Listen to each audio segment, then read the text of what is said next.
Axa Asia Pacific's first half profits have slumped 19%. The result is being blamed on a strong dollar and the fall in global equity markets, with Axa claiming that overall earnings were up. But the fact is that it's all a sideshow to the main event, whether NAB can get its $14 billion takeover bid past the regulators. Here's Francis Bell.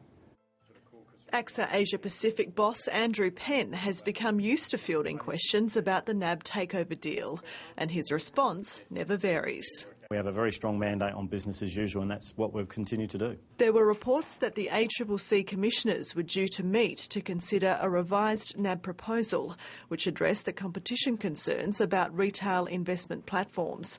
But neither the regulator nor the bidder were commenting, and Andrew Penn was more interested in focusing on his company's first half results, which had largely been flagged to the market in July.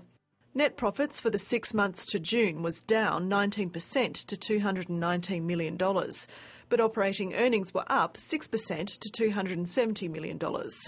We continued to see fragile investor confidence in wealth management, and equity markets were down 10 or 12%, depending on which market you look at. But against that background, our operating earnings grew quite strongly. The chief executive also highlighted strong growth in new business in Asia.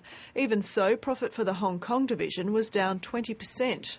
We were pretty disappointed in the detail we saw. In particular, the Hong Kong business looked weaker than we had imagined. Analyst Brett Lemessurier disputes the business-as-usual line. He believes management has been distracted by the bid and hasn't kept its eye on cost control. And he's still not convinced the NAB offer will pass the competition hurdle. It seems that the ACCC, on the face of it, is not keen to reach agreement with NAB, and I would guess that they would hope that NAB would just be worn down and go away, but NAB seem to be particularly tenacious, and I don't really understand why. There's speculation an announcement from the ACCC is imminent, but for now the waiting game continues for NAB, Axa Asia Pacific and their shareholders.